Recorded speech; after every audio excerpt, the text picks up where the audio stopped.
سلام، به یکی دیگه از ویدیوهای کانال آلتاواک خوش اومدین. امروز اومدیم به شهر شیراز تا از یکی از زیباترین مساجد ایران دیدن کنیم. مسجد نصیرالملک یا مسجد صورتی یکی از مساجد قدیمی شهر شیرازه که در جنوب خیابان لطفعلی خان زند در نزدیکی شاهچراغ قرار داره. ساخت این مسجد در سال 1305 هجری قمری به پایان رسید که معمارهای اون میرزا رضا کاشیگر و محمد حسن معمار بودند. این مسجد از مقاصد اصلی گردشگرها و توریست‌ها توی شهر شیرازه، به نحوی که در ساعات اولیه صبح به این مسجد میان تا در بهترین زمان که ساعات 7 تا 9 صبح هست توی این مسجد حضور داشته باشن و بتونن از بازتاب نور رنگی شیشه ها توی مسجد عکسی به یاد موندنی از خودشون بگیرن. اگر قصد اومدن به این مکان رو دارین، توصیه میکنم که در ساعات اولیه روز به این مسجد بیاین تا زیبایی انعکاس شیشه های رنگی توی مسجد رو تماشا کنید. داخل شبستان از 12 ستون استفاده شده که به نیت تعداد 12 امام ساخته شده. اگر به شیراز اومدین حتما از این مسجد زیبا دیدن کنید. خب دیگه بیشتر از این صحبت نمی کنم، بریم ادامه ویدیو رو با هم تماشا کنیم. اگر از این نوع ویدیو خوشت میاد لطفاً این ویدیو رو لایک کن و کانال ما رو برای دیدن ویدیوهای بیشتر سابسکرایب کن.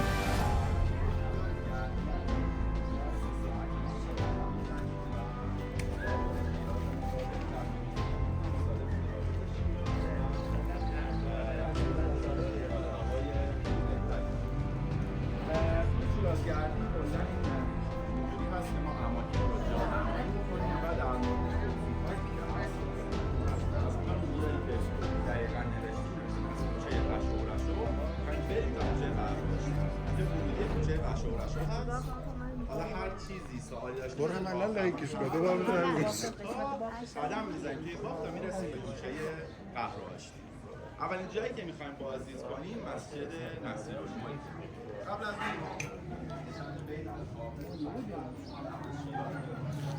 اینا جلسه داره ولی به روشنی نیست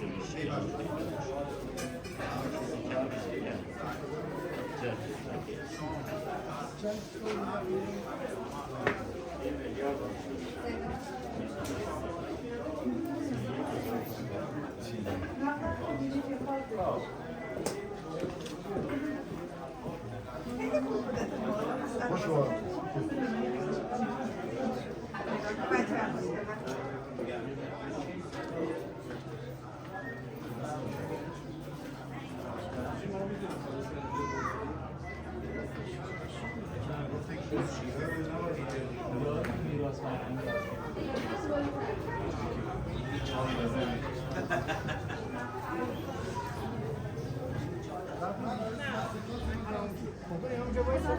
چشم چه ما با امیر همه بعد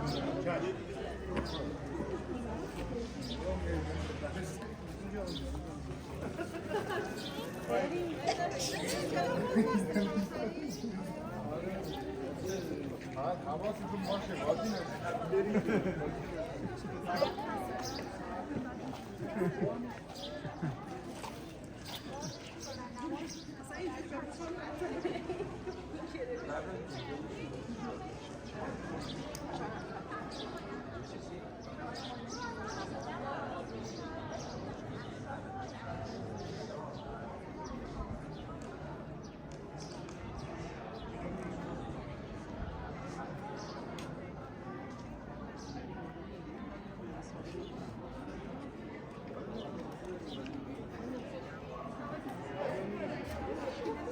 بابا میدونم چی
دوستان چادر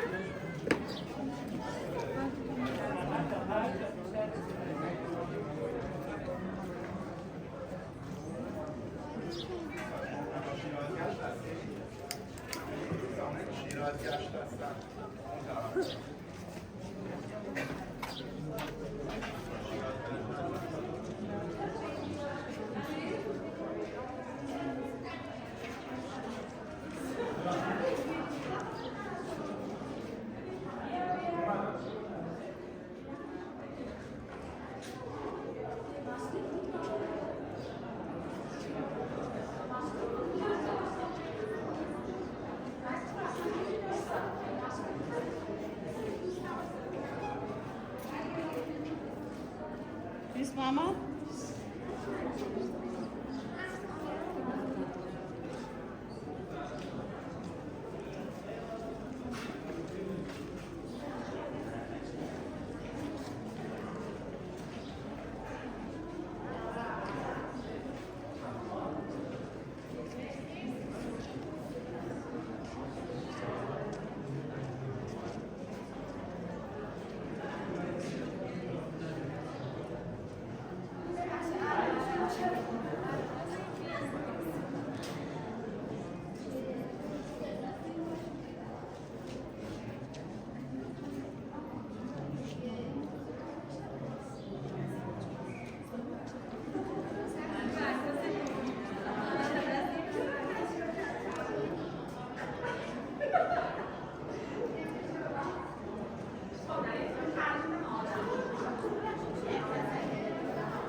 جمعی دوست من اصلا از کنارم جا نمی‌کنه دست من اینجا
اینجوری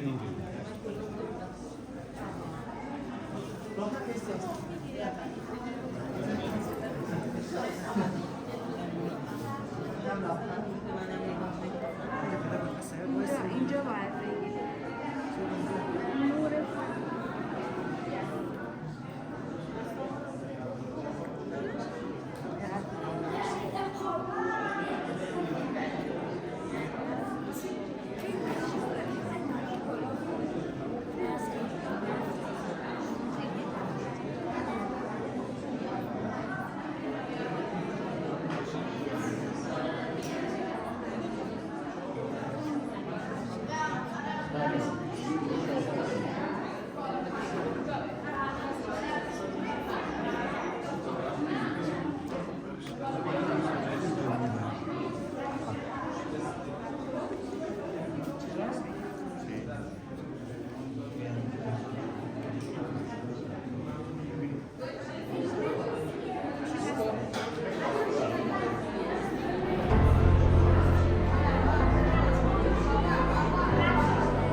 ممنون از اینکه تا انتهای این ویدیو رو تماشا کردیم.